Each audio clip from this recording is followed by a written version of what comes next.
బ్రహ్మంగారు రాసినటువంటి కాలజ్ఞానంలో ఇప్పటి వరకు జరిగిన ఏమిటి? కరోనా వచ్చింది. దాని గురించి ఏంది? ఈశాన్య దిక్కున విషగాలు పుట్టేను, కోరంకెను జబ్బి కోటి మందిని కోడిలాగా తూగి సచ్చేరయ్య. ఇప్పుడు ఈ మధ్యనే ఒక 20 సంవత్సరాల కింద అమ్మ చనిపోతుందని చెప్పిన యశోద డాక్టర్సే ఈ రోజు బతికుందమ్మ. ఇక బ్రతకదు స్వామి, ఆశ లేదని చెప్పిన ఘటనలో కూడా స్వామి సమాధి కాడ అభిషేకం చేసి వచ్చిన తెల్లారి మళ్ళీ యథావిధిగా మారిపోతుంది. అప్పుడు మనకి ముక్తి అనేటువంటిది లభిస్తుంది. ఆటోమేటిక్ మంచినీళ్ళతో దీపాలు వెళ్తాయని కాలజ్ఞానంలో ఉంది. ఉత్తరాదేశమున వైశకులమున ఉత్తమాకాంత కూడా పుట్టేనయ్య. అత్తుగా నన్ను దేశాల వారంతా సత్తుగా పూజలు చేసేది. ఎడ్లు లేక బండ్లు నడుస్తాయి అని చెప్పారు. అంటే ఎడ్లు లేకుండా బండ్లు నడవడం అంటే ఇవి ఆ రోజుల్లో స్వామి అంటే భగవంతుడు కాబట్టి అవన్నీ ఆయనకు చెప్పగలిగిండు. అట్లా భవిష్యత్తులో జరిగేది సూర్య చంద్రుడు దిశలు తప్పుతారని. అంటే ఇప్పుడు స్వామివారి శిష్యులు చూసుకున్నా గానీ ఈ రూపకంగా వచ్చి నా ఇంట్లో గోవులు గాడేమైందని ఆమె అనుకోవడం.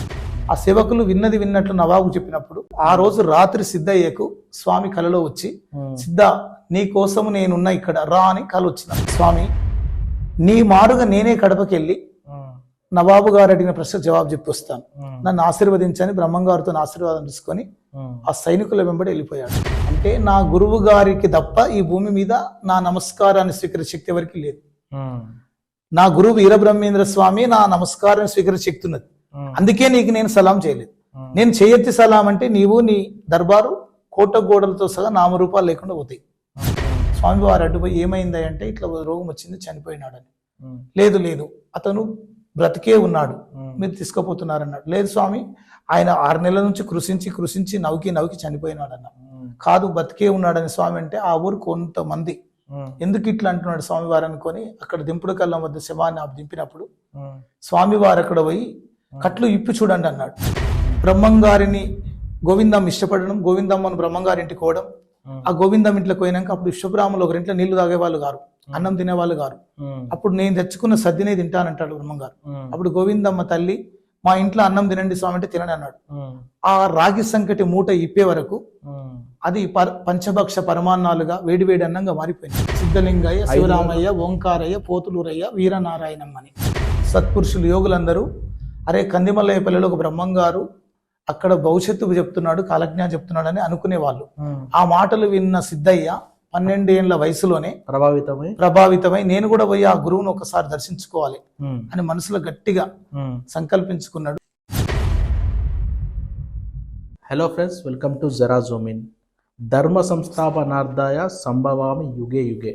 ఎక్కడెక్కడైతే అధర్మం ఉంటుందో అక్కడక్కడ భగవానుడు అవతరించి అధర్మాన్ని నిరోధిస్తాడు, ధర్మాన్ని స్థాపిస్తాడు. త్రేతాయుగంలో రాముడు, ద్వాపర యుగంలో కృష్ణుడు. ఎప్పుడైతే అధర్మం విచ్చలవిడిగా పెరిగిపోతుందో, దుష్టశక్తులు ఉద్భవిస్తాయో అక్కడక్కడ ధర్మ మళ్ళా నిలబెట్టడానికి భగవంతుడు అవతారం తీసుకుంటాడు. పోతులూరి వీరబ్రహ్మేంద్ర స్వామి 16వ శతాబ్దంలో కులాల పేరిట, మతాల పేరిట అరాచకాలుగా జరుగుతున్నటువంటి సందర్భం. కలికాలంలో కలిమాయ శక్తుల వలన ప్రతి ఒక్కరి మనసులో ఆ దుష్టబుద్ధి, ఆ అధర్మం అనేటువంటిది నాటుకుపోయింది. అలా నాటుకుపోవడం వలన కేవలం మనుషులను సంహరించడం కాదు, సంస్కరించడం వలనే మార్పు వస్తుందనేటువంటి ఉద్దేశంతో కాలజ్ఞానం, ఆత్మజ్ఞానాన్ని ప్రచారం చేసుకుంటూ 16వ శతాబ్దంలో 400 సంవత్సరాల నుంచి అంటే ఆ కాలం నుండి ఇప్పటి వరకు మన తెలుగు 2 రాష్ట్రాలలో ఎన్నో గుడులు, మఠాలు, ఒక్క ఈ తెలుగు రాష్ట్రాలలోనే కాదు ఇతర రాష్ట్రాలు, విదేశాల్లో కూడా గుడులు కట్టడం జరిగింది. ఈ గుడులు కట్టిన, మఠాలు కట్టిన వీరబ్రహ్మేంద్ర స్వామి వారి అవతార ప్రయోజనం ఒకటే, అధర్మం నశించాలి, దుష్టబుద్ధి పోవాలి. మరి ఎలా పోతుంది? కేవలం జ్ఞానంతోనే పోతుంది. మరి ఆ జ్ఞానాన్ని అందించడానికే కాలజ్ఞానం, ఆత్మజ్ఞానం. ఈ కాలజ్ఞానం, ఆత్మజ్ఞానాన్ని ప్రచారం చేయడానికి ఈ గుడులు కానీ, ఈ మఠాలు కానీ ఒక పవర్ సెంటర్గా ఉపయోగపడుతున్నాయి. మరి ఆ కాలజ్ఞానం, ఆత్మజ్ఞానం వల్ల వ్యక్తులకు కలిగే ప్రయోజనం ఏమిటి అంటే వారిలో భక్తి మార్గం మరియు ముక్తి మార్గం అనేటువంటిది ఉద్భవిస్తుంది. అలా ఉద్భవించడానికి ప్రేరేపించేది కాలం. అంటే కాలాన్ని అర్థం చేసుకోవడానికి కాలజ్ఞానం, ఆత్మని అర్థం చేసుకోవడానికి ఆత్మజ్ఞానం. ఈ కాలజ్ఞానం ఆత్మజ్ఞానాన్ని మనకు అందించడానికి మనలో కలగాల్సినటువంటి ఆ భక్తి భావం మరియు ప్రతి మనిషి పొందాలనుకునేటువంటి ముక్తి, ఆ భక్తి మార్గం ముక్తి మార్గమే ప్రతి మనిషికి కావాల్సినటువంటి లక్ష్యం. 400 సంవత్సరాల నుండి అనేకమైనటువంటి గుడులు మఠాలు ఏర్పడ్డాయి. అందులోనే ఒక ప్రముఖమైనటువంటి గుడి బ్రహ్మగిరి. అంటే బ్రహ్మంగారి మఠం కందిమల్లయ్యపల్లె కడప డిస్టిక్లో ఉంటే, ఇక్కడ రంగారెడ్డి డిస్టిక్లో బ్రహ్మగిరి అనేటువంటి ఆలయం చేవెళ్ళ మండలంలో ప్రముఖంగా ఉన్నటువంటి ఆలయం. సో ఆ ఆలయానికి వ్యవస్థాపకులు అధ్యక్షులు మనతో పాటు ఉన్నారు. సో వారిని అడిగి ఆ గుడి యొక్క ప్రాముఖ్యత మరియు ఆ గుడి ద్వారా బ్రహ్మంగారి యొక్క ప్రచారం, అంటే బ్రహ్మంగారు రచించినటువంటి కాలజ్ఞాన ఆత్మజ్ఞానం యొక్క ప్రచారం, ఆయన యొక్క అవతార ప్రయోజనంని నెరవేర్చడానికి భక్తులుగా ఏం చేస్తున్నారో మనం వారిని అడిగి తెలుసుకుందాం. మనతో పాటు ఉన్నారు దయానంద స్వామి వారు. నమస్కారం దయానంద స్వామి వారు. నమస్కారం స్వామి, చెప్పండి, బ్రహ్మగిరి క్షేత్రం స్థాపించడానికి గల కారణం ఏమిటి? అంటే చిన్నప్పుడు నేను స్కూల్కి పోయి 7th క్లాస్ చదువుకుంటున్నప్పుడు మా ఇంట్లో మా నాన్నగారు తెచ్చినటువంటి కాలజ్ఞాన బుక్స్ ఉండేవి అనమాట. అయితే స్కూల్కి వెళ్ళి రాగానే అవి ఆ తత్వాలు చదువుకునేవాడిని. చెప్పలేదంటనకపోయారు, ఈశ్వరీదేవి నిన్నే నమ్ముతానే, ఇవన్నీ చదివి చూస్తుంటే ఒకరోజు ప్రతిరోజు 7th నుంచి 10th క్లాస్ వరకు రాత్రిపూట మొత్తం ఇవే చదివేది. అయితే ఒకసారి ఎందుకో బ్రహ్మంగారి మఠం పోవాలని కల వచ్చిందనమాట. అయితే నేను ఇంకా కొందరు అనుకొని స్వామి మఠానికి పోయినాను. ఎందుకో కందిమల్లయ్యపల్లెలో బ్రహ్మంగారి మఠం ఆయన జీవ సమాధి ఉందంట, చూద్దామని పోయిన తర్వాత ఆ జీవ సమాధి చూసి అక్కడి నుంచి ఆ మఠం అంతా తిరిగి వచ్చే వరకు మనసులో ఒక స్వామి గుడి కడితే బాగుంటది అని నా కోరిక. కానీ అప్పుడు నా ఏజ్ చాలా తక్కువనే, 16-17 సంవత్సరాలే ఉంటది. ఆ టైంలో గుడి కట్టాలన్నా నా మాట ఎవరు విన్నారు? అమ్మ నాన్న వాళ్ళు, నాయన వడ్రంగం పనిచేస్తారు. ఆ టైంలో మా నాన్నగారు ఒక మెడ్జగూడ అనే స్టేజ్ దగ్గర ఒక ఇల్లు కట్టుడు అనమాట. ఇల్లు కట్టుడు అంటే వేరే ఇల్లు కట్టేది, గోడలు పెట్టడము, ఒడ్ల పని చేయడము, దూలాలు, తలుపులు. అట్లా మెడ్జగూడ ఏరియా లోపల ఆయన ఒక 2 ఇండ్లు కడుతుంటే నేను టిఫిన్ తీసుకొని పోయేవాడిని. టిఫిన్ తీసుకొని పోయి వచ్చి ఇస్తుంటే ఒకసారి అనుకోకుండా ఆ గుట్ట పైన నా దృష్టి పడ్డది. ఆ గుట్ట మీద ఒక చెట్టు, ఆ చెట్టు కింద ఎవరో కూర్చున్నట్టు. ప్రతిరోజు మా ఇంట్లోకి పోయినా కూడా ప్రతిరోజు ఆ గుట్ట నాకు మతిలో వస్తుండేది. ఇట్లా టిఫిన్ ఇచ్చిన తర్వాత నేను మా నాన్న ఇది చేయి అది చేయి నాయన ఆ తొల్లు గట్ట అంటే అవి పనిడ్చి పెట్టి ఆ గుట్ట మీదకి పోయి బ్రహ్మంగారి మూలమంత్రాన్ని అక్కడ ఒక అరగంట గంట ధ్యానం చేసుకుంటూ పోయేవాడిని. ఇట్లా ఒక వరుసగా వారం రోజులు చేసేవాడిని.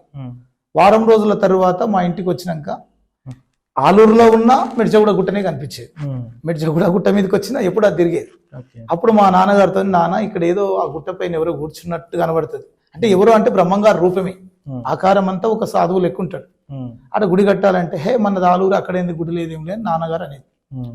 లేదు నాకైతే రోజు రాత్రి అయితే రోజు అదే వస్తుంది అంటే మా నాన్నగారు ఒకనాడు సరే వీడు ఇట్లా అంటుండని చెప్పి ఒక మంచి రోజు చూసి గురువారం రోజే వచ్చి ఒక నీళ్లు టెంకాయ గుమ్మడికాయ తీసుకొని పోయి ముహూర్తం చేసి టెంకాయ కొట్టడం జరిగింది. ఎవరిని పర్మిషన్ అడగలే. అది ఆ స్థలంలో నాకు ఎవరో ఒక రూపం కనబడుతుంది స్వామిది. ఆ రూపంలో స్వామి గుడి కట్టాలి, అది చిన్నపిల్లలు గుడి కట్టాలన్నట్టు నా కోరిక. నాన్న ఎట్లా ఇల్లు కడుతుండు కాబట్టి మనమే ఒక లారీ గణేటి తెచ్చి అది తెచ్చి గుడి కట్టాలనుకుంటే సరే అని ఆయన. ఏ సంవత్సరంలో కట్టారు? ఇది 1997లో 1977లో నాకు ఆ గుట్ట పైన ఎక్కాను. ఎక్కి అక్కడ నాయనతో అప్పుడు 97లో ఆయన ముహూర్తం చేసి టెంకాయ కొట్టాడు. కొట్టినెంబడే ఒక మామూలుగా బునాదులు తీయడం అంటే ఆయన ముగ్గులు పోసుడు గుడ్లు కట్టడం అన్ని ఆయనకి వచ్చు, వేరే వాళ్ళని అడిగేది ఏం లేదు. ముహూర్తాలు చేయాలన్నా కూడా ఆ చుట్టుపక్కల ఊళ్ళో నాన్నే వచ్చేవాడు. సో 1997లో గుడి స్థాపించిన నాటి నుంచి మీరు ఇదే వస్త్రాలు ఆ రోజు నుంచి ఈ రోజు వరకు నేను స్వామి యొక్క కాలజ్ఞానం చదవడం. ముందు 1997 కంటే ముందు మామూలుగా నేను స్కూల్కి పోయి 10th క్లాస్ వరకు చదువుకొని మామూలుగా నాకు అప్పుడు ఎలాంటి అప్పటికైనా చదువుకున్న టైంలో నాకు 97 నుంచి కంప్లీట్గా ఇదే. ఇక బ్రహ్మంగారి గుడి కట్టాలంటే మా నాన్నగారు చేయడం సరే అని చెప్పడం, ఆయననే పూనుకోవడం,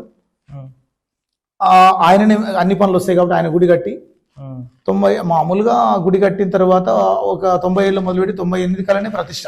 ఒక సంవత్సరంలోనే గుడి కట్టడం అంటే గర్భగుడి మాత్రం కట్టాము. గుడి చుట్టూ 12 గజాలు ఎటు పందిరేసేవాళ్ళం. పందిరేసేవారు. పందిరేసి అట్లా పూజలు చేసుకుంటూ వచ్చేది. Okay. అప్పటికి చుట్టుపక్కల ఆ ఊరోళ్ళు ఈ ఊరోళ్ళు వస్తే రోజు కూడా నేను కాలజ్ఞానం చదవడం అంటే చెప్పడం. ఆ గుడి కట్టినటువంటి స్థలము మీదేనా? మాది కాదు, గవర్నమెంట్ది. గవర్నమెంట్. ఓకే. ఆ గుడి కట్టిన తర్వాత కొద్ది రోజులకు నేనే ఇంద్రారెడ్డితో అనుకోవడం ఏంటంటే ఇట్లా బ్రహ్మంగారి గుడి కడితే సరే నేను వస్తానని చెప్తాను. ఆయన అనుకోకుండా ఓ నా టైం ఇచ్చి రావడం, ఇక్కడ గుడి కడితే మంచిదే, బ్రహ్మంగారి గుడి మన ఏరియాలో లేదు కట్టండి, కడితే మంచిగా ఉందని ఆయన ఎంఆర్ఓకి చెప్పడం. అప్పుడు ఎంఆర్ వెంటనే 5 ఎకరాల స్థలం ఇవ్వడం. ఇంద్రారెడ్డి అంటే సబితా ఇంద్రారెడ్డి, ఇంద్రారెడ్డి వాళ్ళు నాకు 5 ఎకరా ఆ గుడికి 5 ఎకరాలు ఇవ్వాలని ఆయన నోటితో చెప్పడం జరిగింది. ఆయన చెప్పిన వెంబడే ఎంఆర్ఓ అప్పటిదప్పుడే చెప్పిన 6-10 రోజులకి మనకు సర్టిఫికేట్ ఇచ్చాడు. ఓకే. సర్టిఫికేట్ ఇచ్చిన వెంబడే అసలు సర్టిఫికేట్ గుడి ఏది లేకముందే గుడి కట్టినాం, పూజలు చేస్తూనే ఉన్నాం. ఇక పూజలు చేసినాక ప్రతి రోజు కూడా శ్రావణ మాసం వచ్చిందంటే కాలజ్ఞానం రోజు చదివి చెప్పడం. బ్రహ్మంగారు జననం నుంచి ఆయన జీవ సమాధి వరకు 40 days కాలజ్ఞానం చదివి లాస్ట్ శ్రావణ మాసంలో బ్రహ్మంగారి పూజ పెట్టి అన్నదానం చేయడం. ఇట్లా నేను 97 నుంచి చేసుకుంటూ వస్తున్నా. 97 నుంచి ఇప్పటి వరకు దాదాపు 27 సంవత్సరాలు చేసుకుంటూ వస్తున్నా. సో 27 సంవత్సరాలలో 97 నుంచి ఇప్పటి వరకు ఆ గుడిలో అంటే సౌకర్యాల విషయంలో కానీ డెవలప్మెంట్ విషయంలో కానీ అంటే ఎవరెవరి ఇంటర్ఫియర్ కానీ లేకపోతే వేరే వాళ్ళు అంటే మీకు మీరే చేసుకుంటూ ఉన్నారా, లేకపోతే సామాన్యంగా డెవలప్మెంట్ లో మీ పాత్ర కానీ మీ ఇంకా ఇతరుల పాత్ర ఎలా ఉంది? అంటే ఆ గుడి అంటే స్వామి గుడికి పూజ చేసుకోవడం, మొక్కడం, పోవడం, రావడం. అంటే ఏదన్నా పూజ వచ్చింది అనుకోండి, అందరు కూడా సహాయం నాకేంటంటే స్వామి పూజ వచ్చినప్పుడు తలా ఒక చేయడం అది ఇది జరుగుతుంటది. ఇక గుడికి మనం చేయాలంటే సాధ్యమైనంత వరకు హెల్ప్ దాన్ని డెవలప్ తీసుకురావాలి. 5 ఎకరాల స్థలం ఉంది, ఫెన్సింగ్ వేయాలి, గుడి కట్టాలి, ఇంకా నిత్యాన్నదానం కూడా చేయాలనే కోరిక నాకు. కానీ అవన్నీ చేయాలంటే కుదరంటే ఎవరు చేసినా చేయకున్నా మనం స్థాపించినాం కాబట్టి నిత్య ధూపదీప నైవేద్యము, నిత్య పూజ, సంవత్సర వార్షికోత్సవం మన ఫ్యామిలీతో చేయాలని ఎక్కువ శాతం నేనే బరివేసుకొని చేయడం అనమాట. ఇక దానికి డెవలప్ చేయాలంటే కూడా ఎక్కువ మా నాన్నగారు కానీ ఆయన కష్టపడ్డ ఆస్తులు కానీ అవిటితో చేయడమే ఎక్కువ జరిగింది. కాకపోతే ఈ మధ్యలో కొంతమంది స్వామిని నమ్మిన వాళ్ళు ఇంకా అందరికంటే ఇంపార్టెంట్ ఏంటంటే ఈ మధ్యలోనే స్వర్ణలతారెడ్డి, రఘువీర్ రెడ్డి అని ఈ గుడి డెవలప్ అయితే ఆడ కోల్డేజం కొడితే బాగుంటది, నిత్య కళ్యాణం పచ్చతోరణం లేకుంటది. అది ఒక బాగుంది బ్రహ్మగిరి అంటే ప్రశాంతత. అక్కడ వచ్చి కూడా బ్రహ్మగిరికి అనేక సందర్భాల్లో రావడం జరిగింది. అక్కడ వచ్చి సో ఫ్రెండ్స్, బ్రహ్మగిరి క్షేత్రం అనేటువంటిది మనకు హైదరాబాద్లో అతి సమీపంలో ఉన్నటువంటి ప్రశాంతమైనటువంటి వాతావరణంతో ఆహ్లాదకరమైనటువంటి ఆ చెట్ల మధ్యలో ఒక కొండ పైన అద్భుతంగా ఉంటుంది.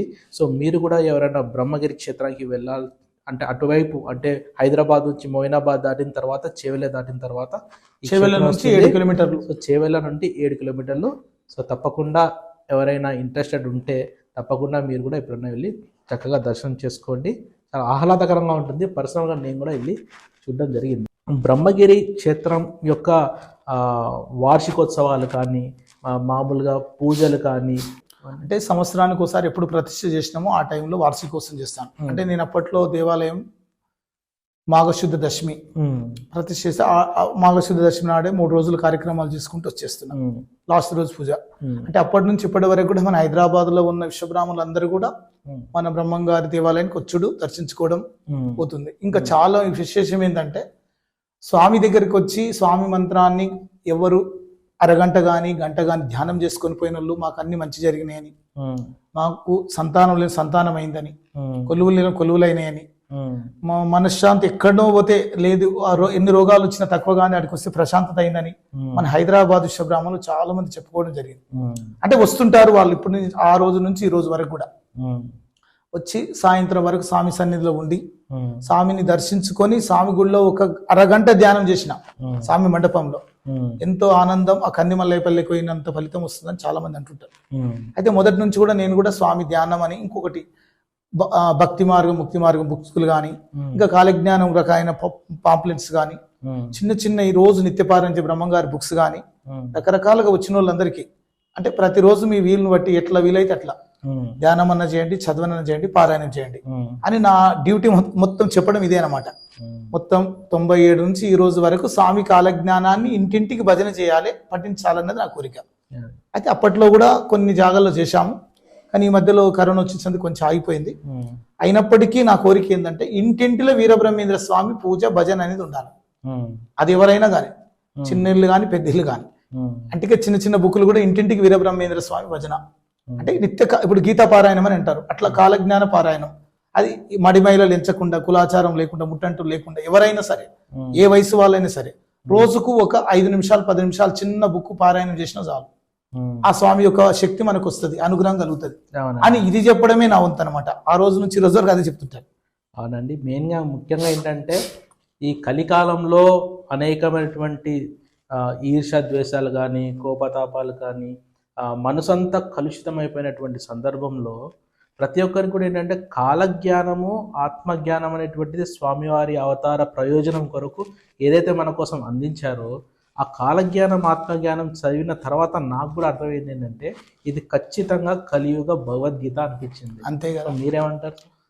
ఖచ్చితంగా ఇది ఖచ్చితంగానే 100కు 1000 పాలు నిజమే. ఎందుకంటే కాలాన్ని అర్థం చేసుకోవడానికి కాలంలో ఉన్నటువంటి అనేకమైనటువంటి అవన్నీ కూడా కాలజ్ఞానంలో అందిస్తూ వాటి నుండి బయటపడడానికి ఆత్మజ్ఞానం కూడా అందించినటువంటి దాన్ని ఖచ్చితంగా కలియుగ భగవద్గీత అనిపిస్తుంది. సో చాలా మంది చెప్పారు మనకి, ఎవరైతే కాలజ్ఞానం, ఆత్మజ్ఞానం చదివారో ఇది ఖచ్చితంగా కలియుగ భగవద్గీత అంటారు. కలియుగ భగవద్గీతనే. ఇప్పుడు స్వామి ముందు జరిగేటివన్నీ అందులో ఉన్నాయి కాబట్టి, ఇప్పుడు కరుణ వచ్చింది, దాని గురించి ఏంది, ఈశాన్య దిక్కున విషగాలు పుట్టేను, కోరంకెను చెప్పి కోటి మందిని కోడిలాగా తుగి సచ్చేరయ్య, ఇట్లా రాముడైనా నేనే, కృష్ణుడైనా నేను, సర్వంబు నేనని తెలియండయ్యా, వాదభేదం లేక శ్రీవెంకటేశ్వరుడై ధరణిలో వెలిసింది నేనేనయ్యా, ఇట్లా అన్ని భగవంతుడు చెప్పిన అమృత వాక్కులే ఉన్నాయి. అంటే మనము ఇప్పుడు ఏవైతే జరుగుతున్నాయో జరిగేవన్నీ ముందే ఉన్నాయి కాబట్టి అటువంటి ముందే మనం స్మరించుకుంటే, స్వామిని తలుచుకుంటే వచ్చే ముప్పు కూడా మనకు ఉండదు కదా అని నేను ప్రతి ఒక్కరికి ప్రతి ఒక్కరు పఠించాల్సిందే.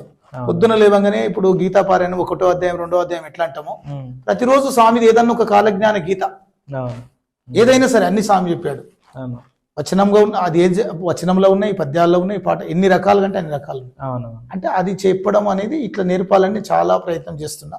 ఏదేమున్నా కందిమల్లయ్య పల్లెకు స్వామివారి యొక్క భక్త బృందం, స్వామి నామస్మరణ చేసేటోళ్ళు 100 మంది భజన టీం చేయాలని నా కోరిక. అంత అయినప్పటికీ ఇప్పటికీ 10-20 మంది ఉంటారు కానీ అట్లా కాదు, ముందు చేయాలన్నది. ఇంటింటికి స్వామి భజన, కాలజ్ఞాన పారాయణం, ఇది నా యొక్క చిన్నప్పటి కోరిక. అవునండి. ముఖ్యంగా ఏంటంటే మనకి మానసిక ప్రశాంతత రావాలన్నా, ముక్తి కావాలన్నా ఖచ్చితంగా మనలో భక్తి అనేటువంటిది పెరగాలి. సో ఎప్పుడైతే మనలో భక్తి పెరుగుతుందో అప్పుడు మనకి ముక్తి అనేటువంటిది లభిస్తుంది. సో మనలో భక్తి పెరగాలన్నా, ముక్తికి మార్గం లభించాలన్నా మనం కాలజ్ఞానాన్ని, ఆత్మజ్ఞానాన్ని చక్కగా చదువుకుంటే, అర్థం చేసుకుంటే చాలు, మనలో సంస్కారం అనేటువంటిది ఆటోమేటిక్గా వచ్చేస్తుంది. ఇది స్వామివారి యొక్క అవతార ప్రయోజనమే అది. సో అందుకని ఎవరెవరైతే గుళ్ళు కట్టారో, ఎవరైతే మఠాలు పెట్టారో వాళ్ళ యొక్క అంతిమ ఉద్దేశం కూడా ఏంటి అంటే మెయిన్గా కాలజ్ఞానం, ఆత్మజ్ఞానం అనేటువంటిది ప్రతి ఒక్క ఇంటికి ఏ రూపమైనా సరే ప్రతి ఇంటికి అందజేయాలి. భజన రూపంలో కావచ్చు, పుస్తక రూపంలో కావచ్చు, ఏదో విధంగా స్వామివారి యొక్క అవతార ప్రయోజనం అది. అంతే కదా. సో ఇప్పుడు మెయిన్ ఏంటంటే మీరు గుడిలో ఇప్పుడు మామూలుగా మీరు ఇక్కడ బ్రహ్మంగారి గుడికి రెగ్యులర్గా వెళ్తూ ఉంటారా? ప్రతిరోజు గుడి కాకుండా బ్రహ్మంగారి మఠం ఉంది కదా, బ్రహ్మంగారి మఠానికి రెగ్యులర్గా వెళ్తుంటారా మీరు? సుమారుగా నేను ప్రతి నెలకు ఒకసారి పోవాలని అది కండిషన్ పెట్టుకున్నా. ప్రతి నెల బ్రహ్మంగారి మఠం పోయి సజీవ సమ దర్శనం చేసుకుని ఒక నైట్ నిద్ర చేసి తెల్లారి వచ్చుడు పెట్టుకున్నా. ఇప్పుడు ఇట్లా మినిమం ఎన్ని సంవత్సరాల నుంచి ఇది కంటిన్యూగా ఇప్పుడు వరుసగా ఒక 2-3 సంవత్సరాల నుంచి చేస్తున్నా. అంతకు ముందు కూడా 6 నెలలకు 3 నెలలకు పోయేది ఎప్పటికీ, కానీ ఒక ప్రతి నెల పోవాలి, ఎప్పుడు అవకాశం ఉన్నా కానీ ఖచ్చితంగా పోయేది. ఇప్పుడు ఏమో కంటిన్యూగా 3 years నుంచి ప్రతి నెల నేను గాని నా భక్తులు 2-3 వెంట పెట్టుకుని స్వామి సమాధి దర్శించుకోవడం, వాళ్ళ నైట్ ఉండడం, అభిషేకం చేపించడం, అభిషేకం అయిన తర్వాత మళ్ళీ రాత్రి బస్సు ఎక్కడం, హైదరాబాద్ రావడం. ఇట్లా అంటే బస్సు అయితే బస్సు, కారు అయితే కారు, అట్లా ప్రతిసారి పోతున్నాం. అసలు నేను 98 నుంచి ఇప్పటి వరకు కంటిన్యూగా స్వామి మఠానికి కూడా మాత్రం అది ఎప్పుడు ఒక ఆనవాయితీ అన్నట్టుగా. ఎన్ని పనులున్నా, ఏమున్నా, ఎక్కడ పోకున్నా స్వామి మఠం పోయి దర్శించుకొని రావాలి. నెల తప్పితే 2వ నెల.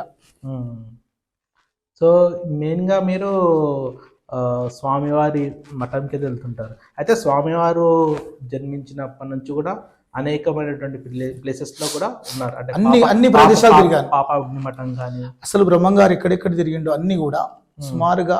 ఇప్పుడు కాశీలో పుట్టి ఆత్రిమాన్ ముందు దగ్గర పెరిగి అక్కడ నుంచి నందికొండ పాపాగ్ని మఠం, బెంగళూరు చిక్బల్లాపూర్ దగ్గరకు వచ్చిండు కదా, అక్కడ పాపాగ్ని మఠం, అక్కడి నుంచి బనగానిపల్లి, బనగానిపల్లికి రవలకొండ, యాగంటి, ఆయన వివాహం చేసుకున్న పెదకోమర్ల, ఆయన ఒక విగ్రహాన్ని తయారు చేసి పెట్టిన అల్లాడుపల్లె, అక్కడిని పుష్పగిరి, ఇట్లా అన్ని స్వామి తిరిగినటువంటివి అన్ని కూడా మన ఆంధ్రప్రదేశ్ అన్ని కూడా నేను 100 సార్లు తిరిగాను అనమాట. ఒక్కసారి కాదు, ప్రతిదీ స్వామి ఎక్కడ తిరిగిండ అన్నది ప్రతిదీ తిరగడం.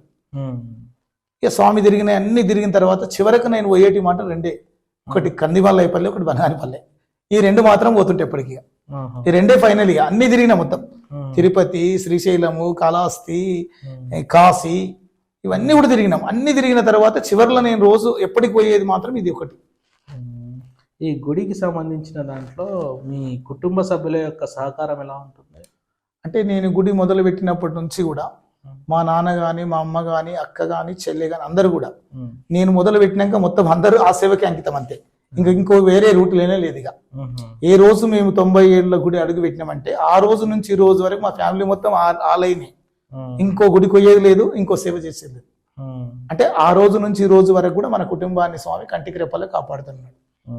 ఏది వచ్చినా ఏం కాకున్నా ఇప్పుడు ఎన్నోసార్లు అమ్మ కానీ, అక్క కానీ బీపీ షుగర్లతోని పెద్ద పెద్ద హాస్పిటల్లో చూస్తే కూడా బతకదు అని చెప్పిన సందర్భాల్లో కూడా కందిమల్లయ్యపల్లికి పోయి స్వామి జీవ సమాధి కాడ అభిషేకం చేసి వస్తే, ఇప్పుడు ఈ మధ్యనే ఒక 20 సంవత్సరాల కింద అమ్మ చనిపోతుందని చెప్పిన యశోద డాక్టర్సే ఈ రోజు బతికుందమ్మ. అంటే ఇది బ్రహ్మంగారు సత్యమే. మొన్న మా అక్క కూడా ఎన్నోసార్లు బీపీ షుగర్లు వచ్చి హాస్పిటల్లో ఈమె అన్ని 500, 600 షుగర్ బీపీ వచ్చింది. ఇక బ్రతకదు స్వామి, ఆశ లేదని చెప్పిన ఘటనలో కూడా స్వామి సమాధి కాడ అభిషేకం చేసి వచ్చిన తెల్లారి మళ్ళీ యథావిధిగా మారిపోతారు. ఇది నేను నమ్మిన సిద్ధాంతం. అంటే ఏది ఏమున్నా స్వామి మమ్ములను, మా కుటుంబాన్ని కంటికి రెప్పలా కాపాడుతున్నమాట. అందరూ మా కుటుంబం అంతా స్వామి సేవకే, అంటే ఆ గుడి మీద స్వామి సేవ చేయడానికి సిద్ధం అనమాట. కంప్లీట్ గా మీ జీవితంలో అంకితం మొత్తం స్వామి పాద సేవకే తప్ప ఇంకా వేరే లేదు. ఇక మా ఇంట్లో అయినా ఇదైనా మా భక్తులు కూడా ఎంతమంది, నేను ఎప్పుడు కూడా ఏ కులము మతము ఇది అని లేకుండా అందరి ఇళ్లలో స్వామి ఉండాలి. ఆనాడు స్వామి సాక్షాత్ కలియుగంలో అందరి కోసం వచ్చిండు కాబట్టి ఆయన ఒక కులం కోసం రాలేదు, ఒక మతం కోసం రాలేదు. ఈ సృష్టి, ఈ భూమండలాన్ని మొత్తం ఏకచక్రాధిపతి పరిపాలన దీనికి వచ్చిండు కాబట్టి అటువంటి స్వామి చిన్న పెద్ద అనకుండా అన్ని కులాల్లో, అన్ని వాళ్ళల్లో ఇళ్లలో ఉండాలి, పూజించాలి, స్వామి యొక్క జపము చేయాలి, ఆయన ధ్యానం చేయాలి, ఆయన చెప్పిన బోధలో ఉంటే మనకి ఏ కష్టం రాదు అని నేను చెప్పడం అనేది ఇదేనమాట. ఎందుకంటే మించి మీరు ఏదైనా చేయండి, ఇవి చేయండి, సంవత్సరంలో మీరు ఎప్పుడు వీలైతే అప్పుడు కందిమల్లయ్యపల్లికి 6 నెలలు, సంవత్సరం ఎప్పుడు వీలైతే అప్పుడు స్వామి దర్శించుకుని వస్తే మనకు అంతకంటే అదృశ్యం ఏముంది. ఇప్పుడు ప్రపంచంలో అన్ని చెప్పి సాక్షాత్తుగా సజీవముతోనే ఆయన సమాధిలో కూర్చొని ఉన్నాడు కాబట్టి ఆయన దగ్గరకు పోయి మనం ప్రదక్షిణ చేసి ఆయన దగ్గరకు పోయి దండం పెట్టుకొని వస్తుంది. అంతకంటే ఎక్కువ భాగ్యం ఏముంటుంది భూమి మీద? అంతకంటే పుణ్యం ఉండదు, అటువంటి అదృష్టం ఉండదు అని నా భక్తులందరికీ ఇదే చెప్తుంటా. స్వామి చెప్పండి, బ్రహ్మంగారు రాసినటువంటి కాలజ్ఞానంలో ఇప్పటి వరకు జరిగిన ఏమిటి? అంటే స్వామివారికి రాసిన కాలజ్ఞానం జరిగిన ఏంటంటే మంచినీళ్ళతో దీపాలు వెళ్తాయని కాలజ్ఞానంలో ఉంది. అయితే ఈ రోజుల్లో ప్రతి పల్లెపాడు నుంచి పట్టణాల వరకు ప్రపంచం అంతా మంచినీళ్ళ జ్యోతులు అంటే కరెంటు దాంతోనే. ఆడవాళ్ళు రాజ్యాలు తీరంటే ఇందిరాగాంధీ నుంచి ఇప్పటి వరకు దేశంలో ఎంతో మంది ఉన్నారు. గాంధీ అనేవాడు వస్తాడు, స్వాతంత్ర యుద్ధం చేస్తాడంటే ఉత్తరాదేశమున వైశ్యకులమున ఉత్తమాగాంతకుడు గుట్టేనయ్య, అత్తుగా నన్ను దేశాల వారంతా సత్తుగా పూజలు చేసేరయ్య అంటే గాంధీ స్వామి చెప్పిన ప్రకారం వచ్చాడు. నేను వచ్చే సమయంలో మాల మాదిగలంతా రాజులు అవుతారు, దేశాలు వెళ్తారని చెప్పారు. అంటే అంబేద్కర్ కాడికి మొదలు పెడితే ఈ రోజున్న మన రాష్ట్రపతి వరకు కూడా, ద్రౌపది ముర్ము వరకు కూడా స్వామి చెప్పిన కాలజ్ఞానం ప్రకారం జరుగుతుంది. ఇక స్వామి చెప్పిందంతా ఒక్కటి అని కాదు. ఇప్పుడు ఈశాన్య దిక్కిన విషగాలు వచ్చాను, కొరెంకేరు చెప్పి 1 కోటి మంది తల్లి కోడిలాగతుకు సచ్చేరయ్య అంటే ఆల్రెడీ 2021లో అది అన్ని దేశాల్లో ప్రపంచం అంతా స్వామి ఏమో కొరెంక్ అన్నాడు. మన ప్రపంచంలో అందరూ దాన్ని కరోనా అని పిలిచినాం. కాలజ్ఞానం రాసింది కొరెంకి అనే పేరు. కొరెంకి అనే జబ్బు 1 కోటి మందికి తలిగి కోడిలాగాతుకి సచ్చేరయ్య అది జరిగింది. స్వామి వారు చెప్పిన ఏ జరగలేదు. ఇప్పుడు ఎన్నో పుణ్యక్షేత్రాలు పాడుపడతాయి అంటున్నారు. పెద్ద పెద్ద దేవాలయాల కాడ కూడా అన్యాయం జరుగుతుంది. నిజము కళ్ళవుతుంది, కళ్ళ నిజం అవుతుంది. చిన్న పెద్దలనే తారతమ్యాలు లేకుండా ఒకరు కొట్టుకోవడం, నరుకోవడం, చంపుకోవడం అంటే అది అన్ని ఊర్లలో, దేశాల్లో, ప్రపంచం అంతా చూస్తున్నాం. రైలు బండ్లు వస్తాయంటే స్వామి చెప్పినప్పుడు ఏం లేవు, ఉమ్, కానీ ఆ తర్వాతనే రైలు బండ్లు, ఉమ్, ఆకాశంలో విమానాలు తిరిగే దాని గురించి స్వామి కాలజ్ఞానం రాశాడు. ఉమ్. ఇప్పుడు ఆ రోజుల్లో విమానాలు లేని టైంలో కూడా ఈ రోజు విమానాలు దేశం ప్రపంచం అంతా తిరుగుతున్నాయి. అదే అంటే స్వామివారు రాసినప్పుడైతే అసలు విమానం అనేది ఒకటి ఉంటుందనే విషయం కూడా తెలియదు. అయితే ఎడ్ల బండ్ల మీద స్వామివారు కూడా శిష్యులను వెంట పెట్టుకుని కాలజ్ఞానం ప్రచారం చేశాడు. ఉమ్, కందిమల్లయ్యపల్లి నుంచి ఉమ్, పుష్పగిరి గాని, నంద్యాల గాని, అహోబిలం గాని, ఉమ్, చివరి కర్నూలు గాని, హైదరాబాద్ కూడా ఉమ్, 500 మంది శిష్యులను వెంట పెట్టుకుని కాలజ్ఞానం చెప్పుకుంటూ వచ్చాడు స్వామి అంతా, ఉమ్. పల్లె పల్లె తిరుగుడు. అయితే స్వామి రాసిన కాలజ్ఞానం ప్రతి ఒక్క పాయింట్ జరిగినాయి. స్వామి ప్రచారంలో అంటే మామూలుగా ఏదైతే ప్రాంతాలని సందర్శించే సందర్భంలో హైదరాబాద్ కూడా వచ్చాడా? హైదరాబాద్ కూడా వచ్చారు. ఉమ్, స్వామివారు ఫస్ట్ తన పీఠాన్ని వెంట పెట్టుకుని ఉమ్, మల్లేపల్లి, పోరుమామిల్ల, గిద్దలూరు, ఉమ్, విజయవాడ, ఉమ్. విజయవాడ కనకదుర్గమ్మ ఇష్టదైవం, ఇష్టదే. అక్కడ 5 రోజులుండి ఉమ్, అమ్మవారి గుడిలో కూడా భక్తుల కాలజ్ఞానం చెప్పి ఉమ్, అక్కడ నుంచి పీఠాన్ని వెంట పెట్టుకుని హైదరాబాదు, ఉమ్, మధ్య మధ్య అరణ్యాలలో కూడా స్వామి ఎన్నెన్నో మహిమలు చూపించుకుంటూ హైదరాబాద్ నవాబు గారు కూడా ఉమ్, స్వామివారు వచ్చిండని చెప్పి విశ్వబ్రాహ్మణులందరూ కూడా స్వామిని పూల పల్లికలు ఊరేగింపు చేసి నవాబు దర్బార్లో వస్తే ఉమ్, అప్పుడు నవాబు గారు మంచినీళ్ళ దీపం వెలిగించమని స్వామిని కోరుకోవడం. ఉమ్, సరే, నా చేతోని కాదు నీ చేతోని వెలిగించినా నిరభ్యంతరంగా వెలుగుతుంది, ఈ జ్యోతి ఈ రోజే కాదు యావత్ ప్రపంచం అంతా వెలుగుతుందని ఆ రోజుల్లోనే నవాబు చూపించిండు అనమాట. అదే ఆ రోజు నవాబు గారు కూడా మాంసాహారము ఆహారంగా అంటే బనగానిపల్లి నవాబు గారు ఆహా, రవలకొండ గుహలో కాలజ్ఞానం రాసిన తర్వాత ఉమ్, గరివిరెడ్డి అచ్చమ్మ కొడుకు పుట్టు గుడ్డి, ఉమ్, ఆయన కళ్ళు లేవు, అచ్చమ్మ గారు మన కొడుకు గుడ్డివాడంటే ఉమ్, నా పీఠం దగ్గర తీసుకురా అని స్వామి దగ్గరికి వచ్చే వరకు స్వామి తన హస్తము ఆ స్పర్శ బ్రహ్మానంద రెడ్డి శిరస్సు పైన ఉంచగానే ఉమ్, చూపు వచ్చిందని, ఉమ్, ఆ బ్రహ్మానంద రెడ్డి చూపు వచ్చినట్టే గ్రామం అంతా తిరిగి ఉమ్, చూపు వచ్చిందని చెప్పే వరకు నవాబు సేవకులు కొందరు విని ఉమ్, గరిమిరెడ్డి అచ్చమ్మ కొడుకుకు చూపు వచ్చిందట, ఉమ్, ఆయన మహిమగల్ల వాడట, అచ్చమ్మ గారు ఆయన సేవకురాలట. అంటే ఆ మాటలు విని నవాబు గారు నేను కూడా పరీక్షించాలని చెప్పి ఉమ్, అచ్చమ్మ కట్టించిన నేలమఠానికి ఉమ్, సేవకులను పిలిపించి ఆవు మాంసం వండి ఒక బంగారు పల్లెంలో పెట్టి పట్టుగుడ్డను కప్పి స్వామి ముందు పెట్టి, ఉమ్, స్వామి మీరు భోంచేయండి అంటే అప్పుడు స్వామి వారు చిరునవ్వు నవ్వుకుంటూ, నాయన ఇందులో ఉన్న ఈ పుష్పాలే కదా, ఉమ్, ఎవరైనా భోజనం పెడతారు కానీ పుష్పాలు పెట్టి భోంచేయమంటారు అని పట్టుగుడ్డ అయిపోయే వరకు అవన్నీ రకరకాల పూలుగా మారిపోయినాయి. ఉమ్, అప్పుడు బనగానిపల్లి నవాబు గారు కూడా నేను ఆవు మాంసం కోసి పెడితే పూలుగా మార్చాడు, ఈయన మానవుడు కాదు సాక్షాత్ భగవంతుడే ఉమ్, అని బనగానిపల్లి నవాబు కూడా మారి బ్రహ్మంగారు శిష్యుడుగా మారిపోయి ఉమ్, అప్పటి నీలమఠానికి 50 ఎకరాల మాన్యం ధూపదీప నైవేద్యాల కోసం నేను ఇస్తున్నాను రాసి ముద్ర కొట్టి ఇచ్చింది ఇప్పటికి ఈ రోజుల్లో కూడా ఉంది ఇంకా బనగానిపల్లి. ఉమ్, అట్లా అనేక జాగాల్లో స్వామి కాలజ్ఞానం చెప్పాడు. కడప, కర్నూలు, హైదరాబాదు, బనగానిపల్లి అన్ని జాగాల్లో అందరిని మార్చుకుంటూ వచ్చాడు. ఇంకా మెయిన్గా కాలజ్ఞానంలో ఉన్నటువంటి వాక్యాల ప్రకారం భవిష్యత్తులో ఇంకా ఏమేమి జరుగుతాయని చెప్పారు. భవిష్యత్తులో అంటే ఇప్పుడు మొన్న జరిగిన ప్రకారం చూస్తే రాబోయే కాలంలో ఉమ్, విజయవాడ కనకదుర్గమ్మ వరకు కూడా ముక్కుపోగు వరకు, శ్రీశైలంలో ఉన్న పాతాళ గంగ ఉమ్, జవాడ కనకదుర్గమ్మ ముక్కుపోగు నడుతుందని, ఉమ్, తిరుపతి వెంకటేశ్వరుని గుడికాడ కూడా వింతలు జరుగుతాయని, ఉమ్, ఎడమ భుజం అదురుతుందని, ఉమ్, కాళహస్తీశ్వరుడు కళ్ళన్నీ పోగొట్టుకుని నా కందిమల్లయ్యపల్లికి వస్తాడని, ఉమ్, చివరకు విజయవాడ కనకదుర్గమ్మ కూడా ఆమె ఉండనికి స్థలం లేక ఉమ్, ఆ జలప్రలయాలు వచ్చినప్పుడు ఉమ్, నా కందిమల్లయ్యపల్లికి చేరుతుందని, ఉమ్, శ్రీశైల భ్రమరాంబ కూడా, మధుర మీనాక్షమ్మ, కంచి కామాక్షమ్మ వీళ్ళందరూ 5గురు వచ్చి నా మనమరాలు ఈశ్వరీదేవికి మంగళారతులు పాడతారని, ఉమ్, ఇట్లా స్వామి కాలజ్ఞానంలో భవిష్యత్ వాక్యాలు ఉన్నాయి. ఉమ్, అంటే స్వామి లెక్క ప్రకారం అవి కూడా ఇప్పుడు ఇవన్నీ జరిగినాయి కాబట్టి అవి కూడా జరుగుతాయి, ఉమ్. డౌట్ ఏం లేదు. అంటే మెయిన్ ఏంటంటే ఒక టైంలో ఎడ్లు లేక బండ్లు నడుస్తాయి అని చెప్పారు. అంటే ఎడ్లు లేకుండా బండ్లు నడవడం అంటే బస్సులు, అసలు లారీలు, జీబులు, ఆ కార్లు, టైంలో అయితే అసలు ఊహించడానికి కూడా అవును ఎడ్లు లేకుండా బండ్లు ఎట్లా నడుస్తాయి అనేటువంటి ఒక మనుషులు question. లేకుండానే మాటలు వినిపిస్తాయి.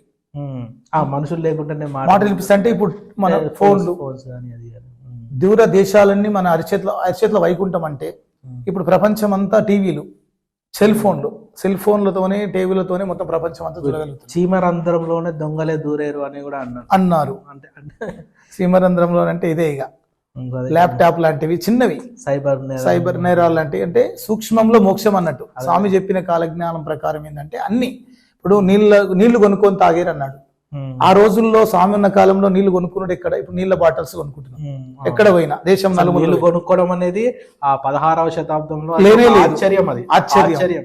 నీళ్లు కొనుక్కోవడం, నీళ్లు పాలు కొనుక్కుంటారు, నీళ్లు పాలు నూనెలు కూడా కాగితాలు అమ్ముకుంటారు, అంటే ఇప్పుడు ప్యాకెట్స్ అన్నమాట. ఇవి ఆ రోజుల్లో స్వామి అంటే భగవంతుడు కాబట్టి అవన్నీ ఆయనకు చెప్పగలిగిండు. అట్లా భవిష్యత్తులో జరిగేది సూర్య చంద్రుడు దిశలు తప్పుతారని, అమెరికా దేశం అనేది ఒకటి ఉంటుందని, అక్కడ కూడా భూకంపాలు వచ్చి అక్కడ కొంత జన నష్టం అవుతుందని, అన్ని జరిగినప్పటికీ ఏది ఏమున్నా శ్రీశైలంలో ఉన్నటువంటి పాతాళ గంగ పైకి లేసి విజయవాడ కనకదుర్గమ్మ ముక్కుపోగునంటుడు మాత్రం సత్యం. అప్పుడు ప్రపంచంలో ఎవరు చూసినా ఎక్కడ చూసినా స్వామి చెప్పింది జరిగిందని అందరు అనుకుంటారు. ఆ రోజుల్లో వాళ్ళు ఉండడానికి స్థలం లేకనే నాకు కందిమల్లేపల్లి చేరుతారు అంటుండు స్వామి. అంటే శ్రీశైల భ్రమరాంబ గాని, కంచి కామాక్షి గాని, మధుర మీనాక్షి గాని, విజయవాడ దుర్గమ్మ గాని, శ్రీశైల భ్రమరాంబ గాని వాళ్ళు కూడా వాళ్ళ మూలస్థానాలు విడిచిపెట్టి కందిమల్లేపల్లికి వచ్చి స్వామి దగ్గర శరణార్థి కొడతారని చెప్తున్నాడు. అంటే ఆ సమయం వచ్చినాడు ఇక భూమి మీద ఏముంటుంది, 7 ఊర్లకు ఒక ఊరు, 7 దొడ్లకు ఒక దొడ్డి. అంటే ఇప్పుడు 800 కోట్ల జనాభా ఉన్న ప్రపంచంలో స్వామి వారు వచ్చే టైం కల్లా 100 కోట్లు ఉంటారని అర్థం అనమాట. అంటే 6 భాగాలు నశిస్తుందని స్వామి రాసుకుంటున్నాడు. భూభారం అంతా 6 భాగాలు పోతుంది అంటుండే ఎక్కువ. అంటే ఇప్పటి వరకు కలియుగంలో స్వామి చెప్పిన ప్రకారం అన్ని దేవాలయాలు అధర్మం పెరిగిపోతా అంటున్నాడు. అది కూడా జరుగుతుంది. ఇప్పుడు కాళహస్తీశ్వరుడు కళలన్నీ పోగొట్టుకొని కందిమల్లేపల్లికి చేరారు అన్నాడు. అంటే ఒక 400-500 సంవత్సరాల నాడు కాళహస్తీశ్వరుని ఆస్తులు చూస్తే 1000 ఎకరాలు ఉన్నదని అక్కడ గుడికాడ లెక్కలు చెప్తున్నాయి. ఆ 1000 ఎకరాలు పోయి ఇప్పుడు 100 ఎకరాల్లో కూడా లేదు. అంటే కాళహస్తీశ్వరు అంటే అందరూ కబ్జాలు చేసిండ్రు. అదే ఎక్కడో లెక్కలు ఎమ్మెల్యేలు, మినిస్టర్లు వీళ్ళు వాళ్ళందరూ కాళహస్తీశ్వరుని పేరు మీద ఎక్కువ ఉండేది. అంటే ఒక తిరుపతి వెంకన్న గుడి కన్నా ముందు తిరుపతి వెంకన్న కన్నా ఎక్కువ ఆస్తులు ఉన్నాయి కాళహస్తీశ్వరునికి. కానీ తిరుపతి వెంకన్న వైభవం పెరిగాను, కాళహస్తీశ్వరుని వైభవం తగ్గాను అన్నాడు స్వామి. అంటే స్వామి చెప్పిన మాట ప్రకారము కాళహస్తీశ్వరుని ఆ వస్తువులన్నీ తరిగిపోయినాయి, తిరుపతి వెంకన్న వైభవం పెరిగిపోయిన అన్నాడు. అంటే ప్రపంచంలో ఉన్న అన్ని దేశాల్లో తిరుపతి వెంకన్న చేరుకుంటారు. అంటే ఇది స్వామి వారి యొక్క వాక్కు, ఆయన వాక్కు కాబట్టి అట్లా జరిగిపోతుంది. ఇక రాబోయే కాలంలో కందిమల్లేపల్లిలో 2వ కైలాసం లాగా 12వ పట్టణం అవుతుంది. 2వ కైలాసమా వైకుంఠం అన్నట్లు వెలుగుతుంది అన్నాడు. దానికి ఇప్పుడు మనం చూసుకుంటే ఒక 50 సంవత్సరాల నుంచి ఇప్పటి వరకు చూస్తే కందిమల్లేపల్లికి అటువంటి పునాదులు పడిపోతున్నాయి అనమాట. ఎక్కడ చూసినా ఇక్కడ ప్రపంచంలో ఎక్కడ ఏ వింత జరిగినా అరే ఆనాడే బ్రహ్మంగారు ముందే చెప్పిండు, స్వామి చెప్పిండు. ఇక్కడ సజీవ సమాధిలో లివింగ్ గాడ్ ఆయన జీవించే ఉన్నాడు. ఇప్పటికీ సాక్షాత్ భగవంతుడు వచ్చి అవతారం ఎత్తి ఇంట్లో కూర్చున్నాడు. అందుకే ఆయన లివింగ్ గాడ్ అంటే జీవించి ఉన్నాడు అని ఇప్పుడు అన్ని దేశాలలో గాని అన్ని రాష్ట్రాలలో గాని వచ్చి స్వామిని దర్శించుకొని పోయేటోళ్ళ సంఖ్య పెరిగిపోతుంది. ఇది ఇంకా రాబోయే భవిష్యత్తులో ఇంకా పెరుగుతుంది. ఇంకా 2024 నుంచి 34 వచ్చే వరకు తిరుపతి లైన్ ఎట్లుంటుందో, తిరుపతి కంటే 2 రేట్ల లైన్ ఎక్కువ ఉంటుందని నా అంచనా అనమాట. తిరుపతి కన్నా స్వామివారి లైన్ ఎక్కువ ఉంటుంది. ఎందుకంటే ప్రపంచాన్ని తెలిసిపోయింది. స్వామి చెప్పిన ఆ మాటలన్నీ నా మాటలు నిదానంగా తెలిసానంటే నిదానంగా తెలుస్తున్నాయి, తొందరగా లేదు. కాబట్టి ఇక ముందు యాగంటి నందీశ్వరుడు దినదినం పెరిగేనా అన్నాడు. స్వామివారు చెప్పిన కాలంలో ఆ నందీశ్వరుడు చిన్నగా ఉండేదని 4 స్తంభాల లోపల తిరిగే వాళ్ళని అంటారు. ఇప్పుడు 4 స్తంభాల లోపల చీల్చుకొని పోయి అదే పురావస్తు శాఖ వాళ్ళు కూడా నిర్ధారించిండ్రు. ప్రతి 20 సంవత్సరాలకు ఒక చిన్న అంగుళం పెరుగుతుంది అంటున్నారు. అంటే యాగంటి బస్వన్న అంతకంతకు పెరిగి రాళ్ళు రప్పలు మింగి ఊర్లపైకి ఉరికేనని కాలజ్ఞానం స్వామి రాసుకున్నారు. అది అక్కడ యాగంటిలో చూస్తే ఆ వింత కూడా మనకు కనబడుతుంది. ఇంకా రోజు రోజుకి పెరుగుతూనే ఉంది. ఆ యాగంటి బస్వన్న లేచినప్పుడు కూడా ఈ ప్రపంచం అంతమైపోతుంది. అహోబిలం ఉక్కు స్తంభానికి జాజి పువ్వులు వస్తాయన్నారు. బనగానిపల్లె గరిమిరెడ్డి అచ్చమ్మ ఇంటి ముందు నేను రాసిన కాలజ్ఞాన పాత్ర పైన చింత చెట్టుకు చేమంతి పూలు వస్తాయన్నాడు. ఆ రోజు నుంచి ఈ రోజు వరకు ఇంకా నిత్య నైవేద్య ధూపదీపాలు పెడుతూనే ఉన్నారు ఎడ బనగానిపల్లెలో. ఏది జరిగినా నా కందిమల్లేపల్లెలో నేను వచ్చినంత వరకు నేను ఆ రోజుల్లో జీవ సమాధిలోకి పోయేటప్పుడు మంచినీళ్లతో వెలిగించిన జ్యోతి నేను వచ్చినంత వరకు వెలుగుతుంది అన్నారు. సుమారుగా స్వామి శివ సమాధి ఈ రోజుకు 331 సంవత్సరం అయింది. 331 సంవత్సరం నుంచి కూడా 331 ఆరాధన జరిగింది మొన్నటికి. అప్పటి నుంచి ఇప్పటి వరకు స్వామివారి చేత మంచినీళ్లతో వెలిగించిన జ్యోతే వెలుగుతుంది. ఆ జ్యోతి ఇప్పటికి మనం మఠం పోయినప్పుడు ప్రతిసారి చూస్తూనే ఉన్నాం కదా. ఆ పక్కన నా మనవరాలు కూడా సజీవ సమాధిలో ఆమె ధ్యానంలో జపంలో కూర్చొని ఉన్నారు. ఉడిమేలకాడ సిద్ధయ్య సాక్షాత్ ఆయన శివాంశని, శివుడే కాబట్టి ఆయన సజీవ సమాధులు, ఆయన పాదుకలు వెండి బెత్తం శిఖామంత్రి కాకుండా అక్కడ నిత్య పూజలు అందుకుంటున్నాయి. అదే గాక నేను వచ్చేటప్పుడు ఊరూర నా గుడి గోపురాలు వెలుస్తాయి అన్నాడు. కులాలు మతాలు చిన్నలు పెద్దలు అనకుండా అందరూ స్వామివారి కొలిచే వాళ్ళ సంఖ్య పెరిగిపోతుంది రోజు రోజుకు. ఇప్పుడు ఏ ఊరిలో చూసినా నలుగురు ఒకటే అవుతున్నారు. అరే మన ఊర్లో ఒక బ్రహ్మంగారి కూడా కట్టుకుందాం చిన్నది అని అక్కడ కులము మతము చిన్న పెద్ద లేకుండా కట్టే వాళ్ళు ఆంధ్రలో తెలంగాణలో చాలా మంది ఉన్నారు. అంటే మెయిన్ గా బ్రహ్మంగారి గుడి కట్టే టైంకి ఎటువంటి కులాలు మతాలనే భావన అక్కడ ఉండదు. స్వామి గుడి అన్నప్పుడు అందరూ కట్టొచ్చు. అంటే ఇప్పుడు స్వామివారి శిష్యులు చూసుకున్నా గానీ కులాలకి మతాలకి సంబంధం లేకుండా ఉంటారు. స్వామి కూడా ఏం చెప్పారు ఆ రోజుల్లో, దూదేకుల వంశంలో ఉన్న సిద్ధయ్యను తన శిష్యుడు చేసుకోవడానికి కూడా కారణం ఏంటంటే హిందువులు ముస్లింలని కొట్లాడకుండా అందరూ కలిసి ఉండాలి, అందరు ఐక్యమత్యంతో ఉండాలని సిద్ధయ్య ఆ వంశంలో పుట్టినందుకు ఆయన శిష్యుని స్వీకరించాడు. ఆ రోజుల్లో మాది కంటే చాలా తక్కువ. అటువంటి వాళ్ళ దాంట్లో మాది కక్కయ్యను తయారు చేసి అతని భార్య ముత్తెమ్మను కక్కయ్యనే నరికి ముక్కలు నరికి చనిపోయింది. నా భార్యను చంపుకున్న చచ్చక్రాలలో చూడలేను అనుకున్న కక్కనికి స్వామివారు సిద్ధయ్య నెట్టి పెట్టుకొని పోయి ముత్తెమ్మ శరీరంలో చచ్చక్రాధిపతులను చూపించి కక్కయ్య భార్యను ముత్తిని లేపి కక్కయ్యను కూడా తన ప్రియ శిష్యునిగా చేసుకొని అక్కడ కక్కని ద్వారా ఏంటంటే ఈ కక్కడు ఎవరో కాదు, ఈ కక్కడు కూడా మనవాడే. ఇక్కడ కులము మతంతో పని లేదు, అందరిలో ఆత్మలో నేనే ఆత్మ, అందరిలో నేనే ఉన్నా అని ఆ కక్కనితో అని ఇక్కడ కులము మతానికి తావీయకుండానే కక్కని శిష్యునిగా, అక్కడ సిద్ధయ్యని శిష్యునిగా, అక్కడ రెడ్డిలు అంటే ఆ రోజుల్లో గనివిరెడ్డి అచ్చమ్మను పనగానిపల్లి నవాబు గరిమారెడ్డి అచ్చమ్మ గారి దగ్గర కూడా కొన్నాళ్ళు ఉన్నారు. 12 సంవత్సరాలు గోవులు కాసి అచ్చమ్మ గారు ఇచ్చినటువంటి సద్దిని కాలజ్ఞానం ఆత్మజ్ఞానం ఎక్కువగా అక్కడనే రాసి ఎక్కడనే బనగానిపల్లి అచ్చమ్మ ఇంట్లో గోవులు కాసుకుంటూ రవలకొండ పైన రాసి, బనగానపల్లి నుంచి రవలకొండ ఒక 4 కిలోమీటర్లు, రోజు ఆవులు 4 కిలోమీటర్లు తీసుకొని పోయి రవలకొండ పైన ఒక ఏకాంతమైన స్థలంలో కూర్చొని ఆయన స్వామివారి వైపు ఒక తాటి చెట్టు వంగి ఆయనకు తాటి ఆకులు తెంపుకొని మళ్ళీ లేచి పెట్టడం, అక్కడ ఒక గులజారి ముందు తీసుకొని ఊగలకొయ్య వరకు అక్కడ 5 శిరస్సుల సింహాసనం వేసుకొని ఒక నాగేంద్రుడు 5 శిరస్సులు ఆ పడగలు విప్పి నీడబడితే ఆ నాగేంద్రుడి పైన కూర్చోండి ఆయన కాలజ్ఞానము అని రాయడం మొదలుపెట్టాడు. నేను చెప్పిన కాలజ్ఞానము ఈ ప్రపంచంలో జరిగి తీరుతుంది. నా కాలజ్ఞానము చదివినా వినినా పూజించినా వారికి అష్టైశ్వర్యం ఇచ్చి కంటికి రెప్పలా నేనుండి కాపాడుతాను. కాలజ్ఞానము చెప్పించు పుణ్యమూర్తులకు అష్ట కష్టాలు ఎన్నొచ్చినా తొలగజేసి అష్టైశ్వర్యం నుంచి కాపాడుతాను. ఎల్లవేళ ఏ ఇంట్లో నన్ను పూజిస్తారో నా కాలజ్ఞానం ప్రచారం చేస్తారో వారింటి అందు నేనే ఉంటానని చెప్పి ఆయనను రాసుకోవడం. ఆ రవలకొండలో ఆయన రాస్తుంటే అచ్చమ్మ గారు కూడా ఒకసారి పరీక్ష చేసుడు. ఆ తర్వాత పరీక్ష చేసిన తర్వాత స్వామి నువ్వు సాక్షాత్ భగవంతుడవే, ఈ రూపకంగా వచ్చి నా ఇంట్లో గోవులు గాడేమైందని ఆమె అనుకోవడం. లేదమ్మా నేను మామూలుగా గోవులు కాసడానికి వచ్చానని అట్లా వాళ్ళిద్దరి మధ్య సంభాషణ జరిగింది. అంటే భగవంతుడే నా ఇంటికి రూపంలో వచ్చిన అచ్చమాంబ కొడుకుకి పుట్టుగుడ్డి ఆమె అప్పటికే ఎంతో మంది వైద్యులతో చేయించిన ఆ గుడితనం పోలేదు. ఒకరోజు స్వామివారి కాలజ్ఞానం రాసిన తర్వాత చూసి స్వామి నా కొడుకు గుడ్డివాడు, ఆయనకి ఎంతమందితో చూపు వస్తలేదు, మీరు ఏమన్నా చేయరా అంటే లేదమ్మా వాడు రేపు నేను అనుష్ఠానం చేసుకున్న సమయాన్ని తీసుకొని రా, అతను చూపు తప్పకుండా వస్తుంది అని చెప్పి స్వామి పూజ చేసే వరకు ఆ నేలమటం తొలుకొని వచ్చే వరకు స్వామివారి పూజాపీఠం కూర్చొని బ్రహ్మానంద రెడ్డి శిరస్సు పైన తన హస్తము స్పర్శ చేయి తాకగానే మరుక్షణమే చూపు వచ్చేసింది. అప్పుడు బ్రహ్మానంద రెడ్డి కూర్చున్న స్వామి పాదాలపై పడి, స్వామి నీ స్పర్శ దాకినంత మాత్రం నాకు చూపు వచ్చింది, నా జీవితాంతం నీ పాదసేవ చేస్తే ఇంకెంత సుఖం ఉండును, ఇక నేను వదలనని చెప్పి బ్రహ్మానంద రెడ్డి పట్టు వదలకున్నట్లు ఉంటే, లేదు నాయన సరే నన్ను నమ్మిన వారికి ఎప్పుడు కొంగు బంగారం అయ్యే ఉంటది, ఈ రోజు నుంచి పూజాపీఠం కాడ విభూతి పెట్టి నీవు ఉండు, విభూతి మాత్రం మరొక అని చెప్తే ఆ విభూతి పెట్టుకుని బనగానిపల్లి నవాబు దర్బారు ముందు తిరుగుతుంటే నవాబు సేవకులు కొందరు చూసి, అరే మొన్నటి వరకు గుడ్డివాడు ఎలా కళ్ళుతో తిరుగుతున్నట్టు ఎవరు ఇచ్చిరు చూపు అంటే, మా అమ్మగారు కట్టించిన లోమటంలో సాధువు వచ్చారు, ఆయన బ్రహ్మం గారు, మా అమ్మ ఆయనను పూజిస్తుంది, ఆయన ఆవులు కాస్తుండు, నాకు ఎలాంటి మందులు మాకులు వాడలేదు, ఆయన దగ్గరికి పోయి కూర్చునే వరకు నాకు ఆ సూపు వచ్చింది,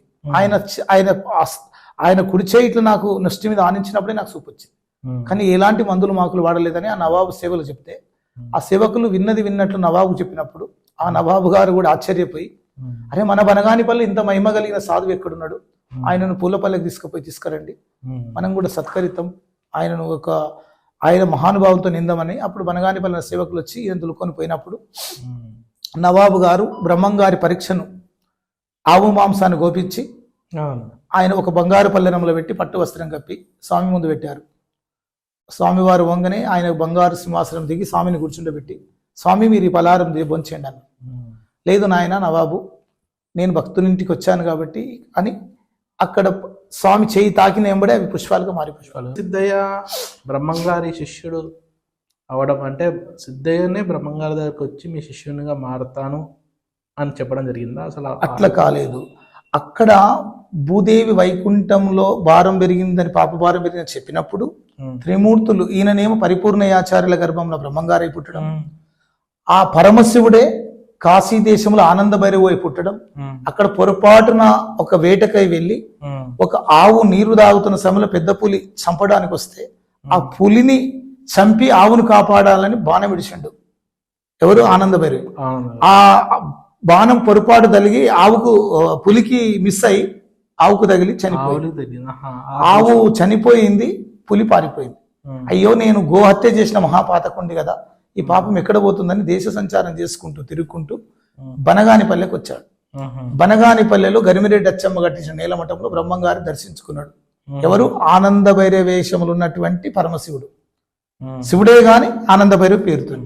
స్వామి నేను అన్ని దేశాలు తిరిగినా, అన్ని పుణ్యక్షేత్రాలు చేసినా, నేను ఆవును కాపాడాలని బాణం వదిలే కానీ అది ఆవే, అది పురి, నేను ఆవును కాపాడమని చేసినా కానీ ఆవుకే తగిలింది. గోమాత గిలగిల కొట్టుకుని ఇప్పుడు ఆవును కాపాడదామని బాణం వేసిండు, కానీ పులికి తాగాల్సింది ఆవుకే తగిలింది. ఆవు ప్రాణాలు ఇచ్చింది. అప్పటి నుంచి ఈ పాపం ఎట్లా పోతుందని అనేక పుణ్యక్షేత్రాలు తిరిగిన, అనేక ఋషాశ్రమాలు తిరిగిన, అనేక సాధువులను తిరిగిన, ఎవరు దీని మార్గం చెప్పలేరు. మీరు మహాయోగుల వలె జ్ఞానుల వలె ఉన్నారు, చెప్పండి అంటే అప్పుడు స్వామి దివ్యదృష్టితో చూసి, నాయన నువ్వెవరో కాదు, సాక్షాత్ కైలాసవాసుండైనవ పరమశివుడవే. ఇట్లా ఈ కలియుగంలో మాయ రూపం దాల్చినంత మాత్రాన నీవు ఆనంద భైరవి, నువ్వు కూడా మానవలోకంకి వచ్చి తప్పు చేసినావు కాబట్టి ఈ పాపం పోవాలంటే ఇట్లా పోదు. కొద్ది రోజుల్లోనే కందిమల్లయ్యపల్లెలో వీరబ్రహ్మం అనే పేరుతో నేను పోతున్నా. బనగానిపల్లెలో బ్రహ్మంగారు ఇచ్చిన మాట, కందిమల్లయ్యపల్లెకు వీరబ్రహ్మం అనే నామంతో పోతున్నా. అప్పుడు నా పక్క గ్రామాన ఉడిమాలన గ్రామముల దూదేకుల వంశీయులు ఉన్నారు, పీరుసాయ బాదంపీలు. అంటే ఆ విధంగా సిద్ధయ్య ఆనంద భైరవి. అయితే సిద్ధయ్య దూదేకుల మతంలో పుట్టడానికి అంటే ఆల్రెడీ స్వామివారికి తెలుసా? తెలుసు, ముందే తెలుసు. అంటే కాశీలో ఆవును చంపి ఈ పాపం ఎవరు పోగొడుతున్న దేశాలను తిరిగి బనగానిపల్లి స్వామిని వేడుకున్నాక స్వామివారు, నేను కొద్ది రోజుల తర్వాత బనగానిపల్లి వదిలిపెట్టి కందిమల్లయ్యపల్లికి పోతున్నా. నేను కందిమల్లయ్యపల్లి స్థిర నివాసం ఏర్పరచుకున్న తర్వాత నా పక్క గ్రామం ముడిమాల అనే గ్రామంలో మాదంబి పీర్ సాహిబులు అనే వాళ్ళ గర్భమున సిద్ధయ్యవై జన్మించి నువ్వు అక్కడి నుంచి నా శిశరికం చేయడానికి 12 సంవత్సరాల వయసులో వస్తావు, అప్పటి వరకు నేను నిన్ను ఎదురు చూస్తుంటా అని స్వామి చెప్పడం. స్వామి చెప్పిన ప్రకారము ముడిమాల గ్రామంలో ఆదంబి పీర్ సాహిబులకు ఆ ఆనంద భైరవేశంలో ఉన్న శివుడే సిద్ధయ్యగా పుట్టడం. 12 ఏళ్ల పిల్లవాడైన తర్వాత, అంటే ఇప్పుడు సిద్ధయ్య శిష్యరికం తీసుకున్న తర్వాత వాళ్ళ ఫ్యామిలీలో యాక్సెప్ట్ చేయలేదు. అయితే ఆ సిద్ధయ్య 12 ఏళ్ల బాలుడు అయినప్పటికీ ఆ గ్రామంలో సాధువులు, సత్పురుషులు, యోగులందరూ అరే కందిమల్లయ్యపల్లిలో ఒక బ్రహ్మంగారు అక్కడ భవిష్యత్తు చెప్తున్నాడు, కాలజ్ఞ చెప్తున్నాడు అని అనుకునేవాళ్ళు. ఆ మాటలు విన్న సిద్ధయ్య 12 ఏళ్ల వయసులోనే ప్రభావితమై నేను కూడా పోయి ఆ గురువును ఒకసారి దర్శించుకోవాలి అని మనసులో గట్టిగా సంకల్పించుకున్నాడు. ఆ రోజు రాత్రి సిద్ధయ్యకు స్వామి కలలో వచ్చి, సిద్ధ నీ కోసము నేనున్నా ఇక్కడ రా అని కల వచ్చిందన్నమాట. ఆ కలలోనే ఎవరికి చెప్పకుండా తల్లిదండ్రుల పాదాలు నమస్కరించుకొని రాత్రి 2 గంటలకే కందిమల్లయ్యపల్లి బాట బట్టి వెళ్ళిపోయింది సిద్ధయ్య. తెల్లవారి వరకు బ్రహ్మంగారి మఠంలో శిష్యులందరి మధ్యలో. అయితే తెల్లారే వరకు సిద్ధయ్య లేడు, బ్రహ్మంగారి మఠానికి వచ్చాడు. అప్పుడు వాళ్ళ పేరెంట్స్, తల్లిదండ్రులు నా కొడుకు లేడు అని చుట్టుపక్కల గ్రామాలు చూసి, అరే నా చిన్న పిల్లవాడు ఎక్కడ పోయిన వెతికి చూస్తే లాస్ట్ కు కొందరు సాధువులు, అంటే మీకు పిల్లవాడు ఎవరో గాని ఒక ముస్లిం పిల్లవాడు బ్రహ్మంగారి పాదాల కాడ పాదాలు ఒత్తు కూర్చున్నాడు అని చెప్పారు. ఆ మాటలు విన్న పీరు సాహిబ్ వచ్చి, సిద్ధ ఇక్కడేం పని మనకు, మనం మహమ్మదీలం, హిందువులు ఉండే మఠాలు మనకెందుకు, మనకు ఫకీర్లు, మనకు వేరే వాళ్ళు బోధ చెప్పే గురువులు ఉన్నారు, కాబట్టి నువ్వు ఇక్కడ గురువుని గారిని విడిచిపెట్టి రమ్మంటే నేను రాను. నేను ఈ గురువు గారి దగ్గర బ్రహ్మోపదేశం తీసుకొని నేను సేవ చేసినంత నా మనసు ఒప్పదు అంటే, లేదని తండ్రి ఎన్ని ప్రయాసాలు పెట్టినా నేను ఈ గురువుని విడిచి రానన్నాడు. అప్పుడు పీర్ సాహెబ్ గట్టి మనసు చేసుకొని బ్రహ్మంగారికి తన కొడుకును ఒప్పచెప్పి తన ఇంటికి పోయి భార్యాభర్తలు ఇద్దరు కలిసి, ఇట్లా మన పిల్లవాడు చిన్న వయసులోనే బ్రహ్మంగారి మార్గంలో చేరిండు, అసలు బ్రహ్మంగారు మన మతాన్ని విడిచిపెట్టి వాళ్ళ మతం చేసుకోవడం తప్పు. మన పిల్లవాడు ఇంకా పెద్ద అయినాక రాడు కాబట్టి మనం కడప నవాబు మనకు పెద్దవాడు. కడప నవాబు తాను బ్రహ్మంగారి మీద ఫిర్యాదు చేసిండు అన్నమాట. ఏమని? కందిమల్లేపల్లి పీఠాధిపతులైన వీరబ్రహ్మేంద్ర స్వామి ముడిమాల గ్రామానికి చెందిన ముస్లిం పిలాన్ని తన మతంలో చేర్చుకున్నాడు కాబట్టి తొందరలోనే బ్రహ్మంగారిని పిలిపించి శిక్ష వేసి నా పిల్లగాని నాకు ఒప్పచెప్పాలంటే కడప నవాబుకు ఒక ఫిర్యాదు చేసిండు.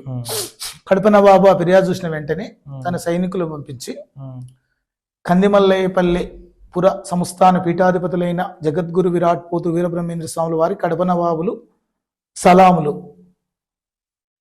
రాయునదేమనగా ముడిమాల కాపురస్తుడైన ఆదంబి పీరు సాహిబులు ముస్లిం వంశస్థుని నీ మతంలోని హిందూ మతంలో చేర్చుకున్నందుకు నువ్వు తొందరలోనే నా దర్బారుకు వచ్చి నాకు తగు సమాధానం చెప్పిపోవాలి అని చెప్పి, లేకుండా నీవు నీ భక్తులు నీ మఠం గిటం నేను పీకి పడేస్తా అంటే అట్లా అంత ఘాటుగా పంపించాడు. ఉత్తర రాసి బట్టలతో పంపించారు.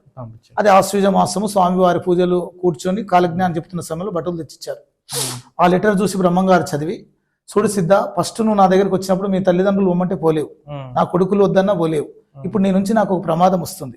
కడప నవాబు తానికి నేను సమాధానం చెప్పాలంట. నిన్ను బలవంతంగా హిందూ మతంలో చేర్చుకున్నట. ఇది కడప నవాబు గారు నాకు ఇచ్చింది, లేకుంటే ఆయన ఆగ్రహిస్తుండు అంటే అప్పుడు సిద్ధయ్య, స్వామి నీ మారుగా నేనే కడపకి వెళ్ళి నవాబు గారు అడిగిన ప్రశ్న జవాబు చెప్పి వస్తాను, నన్ను ఆశీర్వదించని బ్రహ్మంగారితో ఆశీర్వాదం తీసుకొని ఆ సైనికుల వెంబడి వెళ్ళిపోయాడు కడపకు. కడపకు పోతూ పోతూ మార్గ మధ్యంలోనే సిద్ధయ్య సాక్షాత్ శివనాంశ కాబట్టి బటులక్కుని నడుచున్నట్టే మాయమైపోయి కడప బజార్లో ఉన్న ఒక చింత చెట్టు కింద కూర్చొని అక్కడ ఉన్న మహమ్మదీయులు 1 గంటలకు నమాజ్ చేసే సమయంలో వందలాది మంది మహమ్మదీయుల పక్కన కూర్చొని నువ్వెవరయ్యా అంటే నేను సిద్ధయ్యను, బ్రహ్మంగారి శిష్యుణ్ణి అని ఆ చెట్టు కిందనే వందలాది మంది మహమ్మదీయులకు బ్రహ్మంగారి మంత్రం చెప్పి బ్రహ్మంగారి నామస్మరణ భజన చేయించాడు. వీళ్ళందరూ బట్టలు పోయే వరకే అక్కడ ఉన్నటువంటి ముస్లింలను కూడా హిందువులుగా మార్చి కాషాయ బట్టలు కట్టి రుద్రాక్షమాలు లేచి జై వీర బ్రహ్మజై గోవిందమాంబనని భజన చేస్తున్నాడు కడప దర్బార్ ముందర. అప్పుడు ఈ సేవకులు పోయే వరకు ఒక సిద్ధయ్య మధ్యలో ఉన్నాడు, అందరూ ఎక్కున్నారు. అప్పుడు వాళ్ళు చూసి అయ్యా వీళ్ళు ఎవరంటే సిద్ధయ్య అంటే ఒక్కడే మారిండు అనుకుంటే ఇక్కడ వందలాది మందిని మారుస్తున్నాడు కడపల. ఆ కడప పట్టణంలో నవాబ్ దర్బార్ ముందు వందలాది మంది ఎటు చూసిన విభూతి రుద్రాక్షమాలలు కాషాయ బట్టలు. అప్పుడు ఆ నవాబుకు పోయి ఆ సిద్ధయ్య ముందొచ్చి తాను మారిందే గాక మన మహమ్మదీయులందరినీ హిందువులుగా మార్చేస్తున్నాడు, భజన చేయిస్తున్నాడు. తొందరగా పిలిపించి శిక్ష విధించండి, లేకుంటే ఇళ్ళడికే మన మహమ్మదీయ మతం శూన్యమైపోతుంది, మన ముస్లింలందరూ హిందువులుగా మారి అందరు విభూతి పెట్టే కాడికి వచ్చేసింది అని ఆ సేవకులు చెప్పే వరకు నవాబు కోపం వచ్చి వెంటనే బట్టలను పంపి సిద్ధయ్యను రెక్కలు విడిచి తీసుకురమ్మంటే అప్పుడు సిద్ధారమ్మంటే పోయారు. పోయే వరకు సిద్ధయ్య సామాన్య బాలం లెక్క లేబడ్డాడు, చెయ్యెత్తి సలాం చేయలేదు. నవాబు గారు ఏమడిగిందంటే ఫస్ట్ సిద్ధయ్య నీవు కులములకి ఫస్ట్ నువ్వు ఏ కులం వాడు అంటే మహమ్మదీయ కులం వాడిని. మరి ఏ మతం వాని దగ్గర శిష్యరికం చేశావు అంటే హిందూ మతం వాని దగ్గర. అన్ని బాగానే ఉన్నాయి, నువ్వు ముస్లిము హిందూ మతం, కానీ నీ గురువు గొప్పవాడు అంటున్నావు. నీ గురువు ఇతరులకు నమస్కరించమని గౌరవించమని నేర్పలేదా అంటే నేర్పిండు. కానీ మరి నువ్వు వచ్చి సాధకు లేవడ్డావు కానీ నాకు నమస్కరించడానికి కారణం ఏంది? ఎట్టివాడైనా నాకు నమస్కారం చేస్తారు కడపలో, కానీ నువ్వు నమస్కరించకుండా ఇట్లా గౌరవంగా మాట్లాడుతున్న కారణం ఏంది అంటే నా గురువు గారికి తప్ప ఈ భూమి మీద నా నమస్కారాన్ని స్వీకరించే శక్తి ఎవరికి లేదు. నా గురువు వీరబ్రహ్మేంద్ర స్వామి నా నమస్కారాన్ని స్వీకరించే శక్తి ఉన్నది, అందుకే నీకు నేను సలాం చేయలేదు. నేను చేయెత్తి సలాం అంటే నీవు నీ దర్బారు కోట గోడలతో సహా నామరూపాలు లేకుండా పోతాయి అనే వరకు నవాబుకి ఇంకా కోపం వచ్చి అరే వీడు పిల్లవాడు 12 ఏళ్ళ పిల్లవాడు, నేను చెయ్యెత్తి సలాం అంటే నీ నవాబు కోట గోడలు కూడా ఉండవంటున్నాడు, నువ్వే భస్మం అవుతామంటున్నాడు, ఏంది వీని గర్వం అనుకొని అంటే నా నమస్కారాన్ని చూడాలనుకుంటే ఈ కోట గోడలు కానీ ఇక్కడ పక్కల ఏమైనా ఉంటే ఒక గుండు లాంటి తెప్పించు, లేకుంటే గుండు ఉంటే చూపెట్టు, నేను సలాం చేస్తే చూడన్నాడు. అంటే ఆ శక్తిని నించడానికి ఒక బండరాయిని తెప్పించి అప్పుడు నవాబు 10 మంది బట్టలతోని ఒక పెద్ద గుండును తెచ్చి అక్కడ పెట్టారు.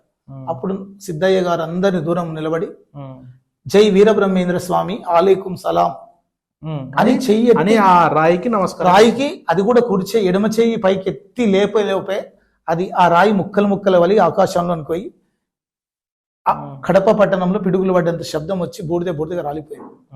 అది చూసిన నవాబు ఆశ్చర్యపోయాడు. ఆశ్చర్యపోయి ఈయన ఒక సిద్ధయ్య సలాం చేస్తేనే ఇంతటి ఇంత గుండు బదలై బుక్కలు ముక్కలై పూర్తయింది. ఈయనకు బోధ తీసుకున్న గురువు ఎంత గొప్పవాడో ఆ గురువు శక్తి వర్ణించమన్న తరం కాదు. తొందరలోనే నేను ఆ గురువుని పోయి దర్శించుకోవాలి, నమస్కరించుకోవాలి, నేను కూడా శిష్యుని కావాలనేది ఆ కోరిక కలిగింది నవాబుడు. కడప నవాబుకి ఆ రోజు అట్లా జరిగింది. ఆ కడప నవాబు కూడా సిద్ధయ్యకు కొన్ని కానుకలు ఇచ్చి సత్కరించి పూలమాలలు వేసి మీ గురువు గారికి అనంత శతకోటి వందనాలని చెప్పి ఆ రోజు నుంచి కడప నవాబు కూడా బ్రహ్మంగారి శిష్యుడు మారిపోయారు. ఇది కడపలోని కథ. అయితే ఇప్పుడు బ్రహ్మంగారి యొక్క వివాహం అంటే మెయిన్గా కందిమల్లయ్యపల్లెలో బ్రహ్మంగారి మఠం అంటే ఏర్పడిన తర్వాతనే వివాహం అయింది. సో వివాహము జరిగినటువంటి సందర్భంలో మనము అంటే మామూలుగా అసలు ఎలా జరిగింది అంటే బ్రహ్మంగారు ఒక సుమారుగా 25 సంవత్సరాల వయసులో కందిమల్లయ్యపల్లి నుంచి గ్రామస్తులకు చెప్పి, అయ్యా నేను ఈ మఠంలో నేను కొన్ని పనుల మీద నేను ఒక పనుల మీద సంచారంకి వెళ్తున్నాను, బయలుదేరుతానని చెప్పి కడప నుంచి మైదుకూరు నుంచి అల్లాటపల్లి పొద్దుటూరు మీదకి వెళ్ళి పెద్ద కోమర్ల గ్రామం చేరుకున్నాడు. ఆ పెద్ద కోమర్ల గ్రామంలో ఒక పాడుబడ్డ శివాలయం ఉంటుంది. ఆ శివాలయంలో విడిది వేసుకొని అక్కడనే పొద్దున సాయంత్రం పూజలు చేసుకుంటూ ఉండేవాడు. అదే ఊర్లో ఒక పెద్దిరెడ్డి అనేవాడు పక్షవాతం వచ్చి 6 మాసాలు నవ్వుకి జబ్బు పడి చనిపోయాడు. చనిపోయిన వాడిని పాడే మీద స్వామివారి బజారు ముందు తీసుకొని పోతారు గుడి ముందుకు వెళ్ళి. స్వామివారు అడ్డుపోయి ఏమైంది అంటే ఇట్లా రోగం వచ్చింది చనిపోయినాడని. లేదు అతను బ్రతికే ఉన్నాడు, మీరు తీసుకుపోతున్నారన్నాడు. లేదు స్వామి, ఆయన 6 నెలల నుంచి కృషించి నవ్వుకి చనిపోయినాడు అన్న. కాదు బ్రతికే ఉన్నాడని స్వామి అంటే ఆ ఊరు కొంతమంది ఎందుకు ఇట్లా అంటున్నాడు స్వామివారు అనుకొని అక్కడ దింపుడు కళ్ళం వద్ద శవాన్ని దింపినప్పుడు స్వామివారు అక్కడ పోయి కట్లు ఇప్పి చూడండి అన్నాడు. అరే ఇట్లా అంటున్నారని వాళ్ళు కట్లు ఇప్పే వరకు స్వామివారి పేరు పెట్టి పిలిచే వరకు వాళ్ళు లేచి కూర్చున్నాడు. అంటే సచ్చిన శవం స్వామివారి నోటి వాక్కుతోనే లేచిందని చెప్పి గ్రామస్తులందరూ అరే ఈయన మానవుడా దేవుడా అని చెప్పి అయోమయంలో పడిపోయినారు. అదే గ్రామంలో కొందరు తుంటర్లు బతికిన వాణిని పాడ మీద వండబెట్టి ఈయన సచ్చినోన్ని బ్రతికించుండి అంటున్నారు. నేను బ్రతికిన వాడిని పాడ మీద వండుకుంటా, నన్నెట్లా లేపు ఒక నాటకం అని అందులో 10 మంది కూడి నేను బట్ట తీస్తా, నేను తాళ్లు తీస్తా, నేను పాడగడతా, నేను ఏడుస్తా, నువ్వు పడుకోరా, ఎంత ఏడ్చిన వద్దరని అట్లా నటించిమని చెప్పి ఒకరిని తీసుకొని మళ్ళీ స్వామివారు ఉన్న గుడి ముంగకి వెళ్ళిపోతున్నారు. ఏమైంది అయ్యా అని స్వామివారు అడిగితే, స్వామి మావాడు ఉన్నట్టుండి ఇప్పుడే చనిపోయాడు, అందరం కూడా పోయి కష్టం చేయాలనుకుంటున్నాం. అంటే దానికి అడగవలసిన పని ఏముంది, ఇంతకు ముందు వానికైతే ఆయుష్ ఉంది కాబట్టి లేచిండు, వీనికైతే ఆయుష్ అసలే లేదు, తీసుకుపోయి కాడు కాల్చేయండి అన్నాడు. అంటే స్వామి బ్రతికినవాడా సచ్చినవాడా గుర్తుపడతలేడు. అయితే వీడు బ్రతికి ఉన్నోనేమో సచ్చిండు అంటున్నాడు. కాదు అని అక్కడ ఊరు బయటకు పోయి చూస్తే కట్లిప్పి చూస్తే నిజంగానే స్వామివారు ఎప్పుడు నోడుతోని వాక్కన్నాడు అప్పుడే చచ్చిపోయింది వాడు. కట్లిప్పినా పిలిచినా ఏడ్చినా ఎంత చేసినా వాడు అప్పుడు వాళ్ళ జ్ఞానోదయం అయింది. అయితే ఇంతకు ముందు సచ్చినోని లేపాడు, బ్రతికినోని కూడా పోతే చచ్చిపోయాడు. ఈయన మానవుడు కాదు, సాక్షాత్ మన ఊరును కాపాడడానికి వచ్చిన దేవుడే అని అందరు వచ్చి ఆ చచ్చిన వాడిని తల్లిదండ్రులు వీళ్ళందరూ స్వామి పాదాలు బట్టి శరణి పెట్టారు. అప్పుడు బ్రహ్మంగారు వాళ్ళకు వాళ్ళకు ఒకటే, నాయనులారా ఎప్పుడైనా మీరు పనికి మాలిన పరిసరాలు ఆడకూడదు. ఇప్పుడు అతను బతికాడు ఇతను బతికాడు, సాధువులతోని సత్పురుషులతోని యోగులతోని ఎప్పుడు కూడా మీరు పరీక్షలు పెట్టకూడదు. సరే మీ వాడు బతాడని మళ్ళీ ఆ సచ్చిన వాడిని కూడా తల్లిదండ్రుల గోడు విని స్వామి స్పర్శ అని కాలు నుంచి చేయవరకు ఆనే వరకు వాళ్ళు లేచి కూర్చున్నాడు. అప్పుడు ఆ ఊరోళ్ళందరూ ఈయన దేవుడే మన ఊరికి వచ్చిండని నమ్మడం మొదలుపెట్టారు. తర్వాత వివాహం కూడా అప్పుడు ఆ ఊర్లో శివకోటయ్యాచార్య అని ఒకటి విశ్వబ్రాహ్మణుడు, ఆయనకు లేక కలిగింది ఒకటే గోవిందమాంబ. అప్పుడు గోవిందమాంబ కూడా నేను ఈయనని పెళ్లి చేసుకుంటాను చెప్పడం, అక్కడ మహిమలు చూపించిన తర్వాత బ్రహ్మంగారిని గోవిందమ్మ ఇష్టపడడం, గోవిందమ్మను బ్రహ్మంగారి ఇంటికి పోవడం. ఆ గోవిందం ఇంట్లోకి పోయినాక అప్పుడు విశ్వబ్రాహ్మణులు ఒకరింట్లో నీళ్లు తాగేవాళ్ళు గారు, అన్నం తినేవాళ్ళు గారు. అప్పుడు నేను తెచ్చుకున్న సద్దినే తింటానంటాడు బ్రహ్మంగారు. అప్పుడు గోవిందమ్మ తల్లి మా ఇంట్లో అన్నం తినండి స్వామి అంటే తినని అన్నాడు. ఆ రాగి సంకటి మూట ఇప్పే వరకు అది పంచభక్ష పరమాన్నాలుగా వేడివేడి అన్నంగా మారిపోయినాయి.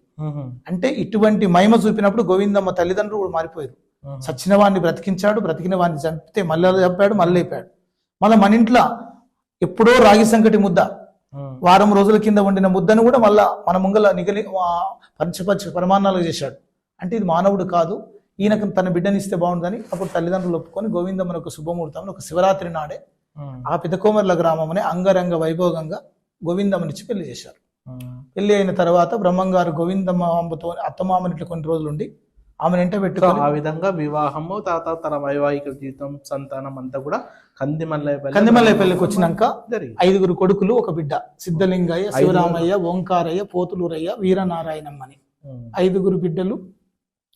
వీరనారాయణ 4 కొడుకులకు విద్యాబుద్ధులు చెప్పించి పెద్ద కొడుకునేమో అత్తమామలు దత్తునిచ్చి అప్పుడు ఈ స్వామివారు వాళ్ళకి అన్ని వాళ్ళ కుటుంబానికి సంబంధించినటువంటి అన్ని బాధ్యతలు నేర్పించి శిష్యరికంతో కాలజ్ఞాన ప్రబోధం చేస్తున్నారు. జై వీర బ్రహ్మ జై గోవింద మాంబజీ. ఒక తత్వం చెప్తూ స్వామి రాసింది. చెప్పలేదంటనకపోయేరు నరులార గురుని చేరి బ్రతుకుతే బ్రతక నేర్చేరు. చెప్పలేదంటనకపోయేరు తప్పదిదిగో గురుని వాక్యం. తప్పుతోవల పోవు వారల చప్పరించే బింగు శక్తులు. చెప్పలేదంటనకపోయేరు నరులార గురుని చేరి బ్రతుకుతే బ్రతక నేర్చేరు.